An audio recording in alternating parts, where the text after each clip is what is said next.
I read a lot of financial articles every week, and I mean a lot. In fact, part of my job as an advisor is to understand what type of content is being put out there, what's going on in the marketplace, what the media is talking about, so that I am able to be a guide and maybe a calming voice if necessary when clients and prospects come into the office and they have questions about things that they're seeing or things that they're reading. There are people out there still creating a lot of great content and putting out really nice thought leadership when it comes to retirement and investing. But in my view, a lot of the stuff that's put out there today, I think, is actually generated by artificial intelligence, and AI is putting out just massive dumps of content. And for a lot of people, it's overwhelming. In this week's video, I'm going to share with you 3 different articles that I read, give you a CFP's take on it. And one of them I had to throw in here because when I read it, it just made me want to throw my phone across the room. No, not literally, but hopefully I could unpack what I mean and you'll understand where I'm coming from. So let's dive in. Hey, welcome back to the channel. My name is Michael Baker, and for nearly 2 decades, I've been helping people build and protect their wealth, put together retirement income plans, and I'm excited to share some of my thoughts on recent media articles that I read here in this week's video. This first article I'm going to talk about was published in Market Watch by Alicia Monell, and I think that this is more of like an opinion piece because it definitely shapes by her perspective on this issue. But the title of the article was More Money in IRAs than 401ks and why that leaves workers more vulnerable. I fundamentally disagree with this article. It pushed my buttons, and even going back and looking at it again, because I had saved it for commentary, but even going back and looking at it again, I can feel myself like getting worked up. But don't worry, I'll keep it in perspective. So the article starts out just outlining the issue that Americans have over $7 trillion in 401k plans, and that these plans are governed by IRSA, and that IRSA framework, or that regulatory framework, holds 401k plan providers out to a fiduciary standard of care, and that by default, that is just superior to IRAs, because if you were to move your money into an IRA, you might have to work with somebody who isn't held to a fiduciary standard of care. Now, listen, I am all about the fiduciary world. I've been a certified financial planner and held to a fiduciary standard since 2013. And I think that that is the ultimate standard of care that everyone should be seeking to find in a financial professional. But this idea that you need big government or big regulations to actually do that for you, I'm completely against that. There are many marketplace solutions that work and open up the opportunities for competition and markets to build in efficiencies. Now, is the system for finance broken? There would be some people that absolutely argue that. But what I believe is, I believe in consumer choice. I believe in educating people, informing people, and helping people make good decisions that work well for them. I don't believe you just blanketly apply a regulatory framework that says everybody has to do this. Like everybody has to eat oranges for the rest of their life because apples are never good for you. That's the kind of framework that I just completely am against altogether, because I believe it puts too much of government into our personal lives. I think Tim Maurer, it has a great quote when it comes to money. He says, personal finance is more personal than finance. And I believe that to be true. And I believe that that opens up the idea for choice. Now, going back to the article, one of the things that is pointed out is creditor protection for 401ks. And yes, there is creditor protection for 401ks, but guess what? There's creditor protection for IRAs too. Many states will offer creditor protection, just like for 401ks, they will offer that for IRA. It's limited, so you need to research that in your state. But the idea that, you can't move your money out of a 401k because of creditor protection, well, that's one thing to consider. If you're in a situation where you need to really be looking at creditor protecting your assets from creditors, okay, that goes in your decision matrix. But if you're not in that situation, maybe you want more flexibility that's not available inside of your 401k. Maybe you want better fund options. Maybe you want access to an advisor that actually knows you personally and can work with you directly and build a plan or a portfolio that works for you specifically. I've been doing this for a long time, and most of the people that come into our office to talk with us, when they're talking about their 401k, they're armed with a 1-800 number and an online portal. So if that's the standard of care that we want people to have when it comes to their finances, I fundamentally reject that. I think everybody deserves access to competent financial professionals that are held to a fiduciary standard of care, but that can help guide them as individuals. We are not all the same. We don't have the same priorities. We don't have the same values. And I think our plans and our investments and how we do money should reflect those things that are most important to us. I don't think we need a government regulation saying this is how we have to do money. So when I read this article for a very prominent retirement research professional and academic like Alicia Monell, who wrote the article, and I love her work. That's the thing. I love a lot of her research. We've used her research in educating clients, but I just fundamentally reject this opinion. So if you read that article, understand that regulations do have a place, but they are not the panacea.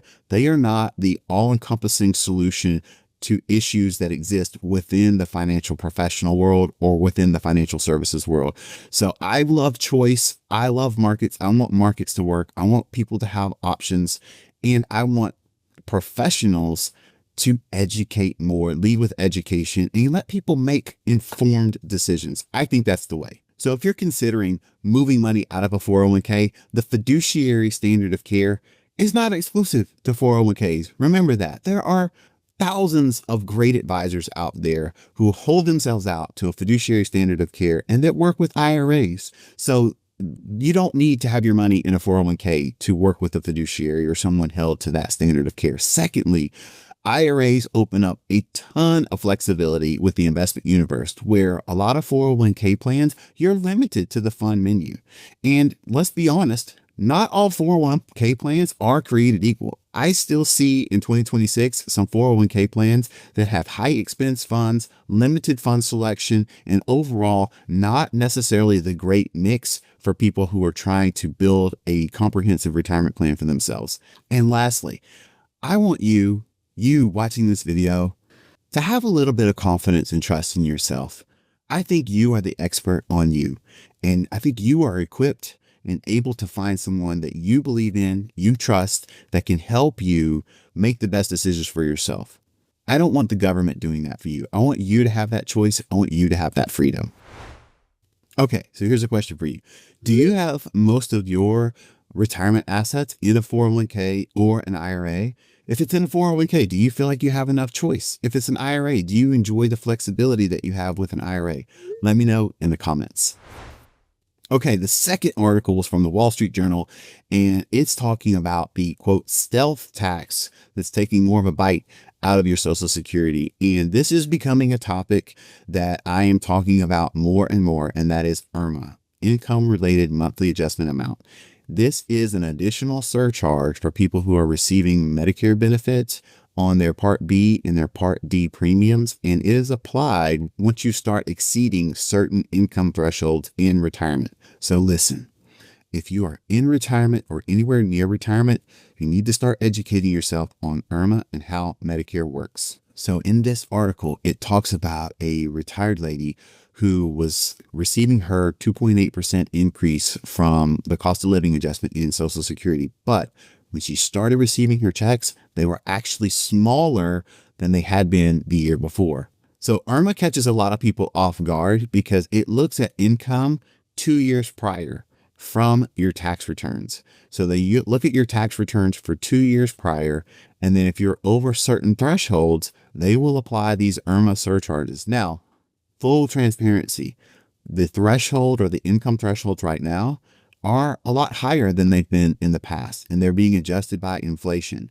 And in my opinion, the first tier of IRMAA is not that painful. However, if you go into the third, fourth, fifth tier, it gets very expensive to the tune of thousands of dollars per year. So you want to be very much aware of this. Now, the great thing about this, the Social Security Administration, they give you some kind of provisions where if certain things apply, like loss of a spouse, retirement from work, selling a business, or you have these kind of one-off events, you do have the ability to send in some paperwork and, basically ask if you can have the IRMAA adjusted back down. And in many cases, they will automatically do it if you have one of these automatic qualifiers. But if you are going to be, doing some certain things where you're having income triggering events, or you're retiring and you're turning on Social Security, and you may be selling some assets where you're going to realize pretty large capital gains, or you're going to have, consulting income, or maybe selling a business,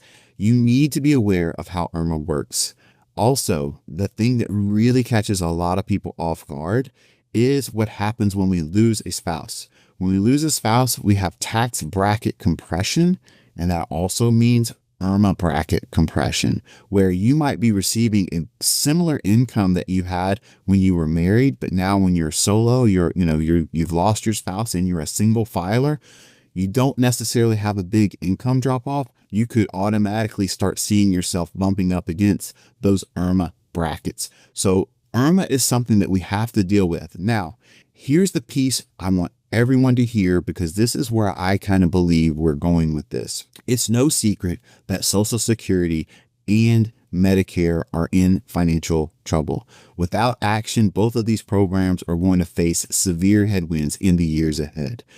What Congress will do is still a mystery, even though there are a lot of proposals, a lot of solutions being put out there. But Medicare is the one that I'm most concerned about. Not Social Security, Medicare. And I believe that because we have IRMAA on the books, which is basically an automatic surcharge where it charges people more premiums based on their income, this could be something that could easily be adjusted back down, where people that used to not have to pay IRMAA now have to start paying IRMAA tax or IRMAA surcharges on their Medicare. So I want you to become very aware of this, especially if you have a pretty strong income in retirement, or you expect there to be inheritance money or selling some assets while you're in retirement and receiving Medicare. IRMAA is something you need to know about. And if you aren't educated on it, you need to start today. This last article was near and dear to my heart. If you're still with me, you rock, because I know this stuff can be a little bit dry, but this stuff is important. This is the kind of content that I consume, from day to day, week to week, because I want to see what clients are reading about. This last article is from Kiplinger's or Kiplinger's. Is it Kiplinger's or Kiplinger's? Let me know in the comments if I'm not saying it right, because I don't really deal in pronunciations. So I believe it's Kiplinger's. All right. So the average retirement withdrawal rate by age is this article. And this article points out something that I really struggle with. I really do. But let's frame it up so that hopefully you can understand where I'm coming from.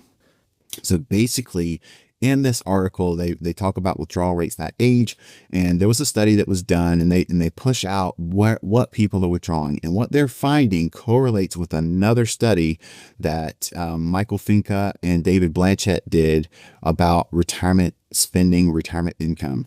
And what we're finding is really troubling, is that a lot of people, when they've prepared and they save for retirement, they do all this really hard work to get to retirement, and then they spend less money.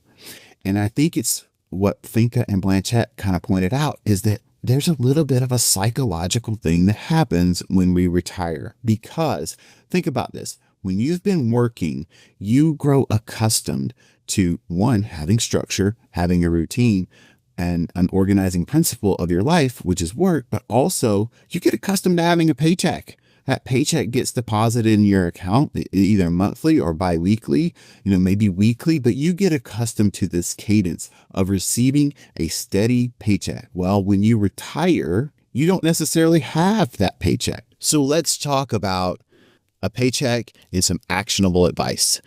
One of the things that you can do when you're planning for retirement and you're looking at the years ahead, the first thing I think you should do is let's identify your lifestyle and the lifestyle that you want to defend and protect in retirement. This lifestyle, and I'm not talking about your essential living expenses, because nobody wants to go in retirement and nobody fantasizes about retirement with a no fun budget. I'm talking about What's the lifestyle you want to have in retirement? Does it involve, certain restaurants that you want to go to? Does it involve certain trips that you want to take? Does it involve a certain number of vacations every year? What lifestyle, when you are sitting and thinking about retirement or discussing retirement with your spouse, what does that lifestyle look like? And how do we price that? What is that going to cost us? That's the lifestyle we want to defend and protect. Then let's get to work on building what we call an income floor. How do we build or structure retirement income streams so that we can fund that lifestyle and protect that lifestyle in retirement? Hopefully you have more than enough assets to be able to do this. This is how you would know whether or not you're going to have you're funded enough for retirement, or you need to do a little bit of work. But then after that, the other assets can be supplemental assets, or they can be set aside to grow and build wealth over time. There are lots of things to think about, but this is the number one thing I think a lot of people miss, and a lot of people aren't educated on this because they're still trying to apply somebody else's playbook to their situation. In my experience, once people realize that their lifestyle is going to be protected, that gives them what Finca and Blanchett call the license to spend. They don't mind spending their money each month because they're going to receive another paycheck next month. They're not going to be worried about markets because that may affect their paycheck next month or next year. Now, they might be worried about markets because of regular, we're people and we worry, and, markets can give us all a little anxiety, but it won't be about the paycheck. So the first thing we need to think about is, what does our lifestyle need to look like? How do we defend and protect that lifestyle? Then can we structure assets around that and create an income floor so that we've protected our lifestyle in retirement? Then we have our license to spend. So if we want to do a remodel, if we want to do a special trip with all of our family, if we need to finance or buy a new car, these big purchases, which are going to happen, or most likely we're going to want to do some things in retirement, we can do that without worrying about our paychecks being affected. So that's the advice that I would give. Get rid of plans where you have to check in quarterly and see how you're doing and whether or not you're going to be able to receive the income you want next year. I think that way of planning is, in my opinion, not optimal for happiness. It might be optimal for terminal wealth when you pass away, but I don't know a lot of people that are entering their retirement years wanting to die with the most money. So let's build a plan that helps you create the retirement that you want, the paychecks and the lifestyle that you want to protect and have throughout the duration of your retirement. Remember, the risk isn't necessarily outliving your money. It's outliving your ability to spend and enjoy it while you still can. If you've made it this far, thank you for watching. And if you like this video, give me a like. That really helps out with the algorithm and us reach more people. But as always, thank you for watching, and we'll see you next time.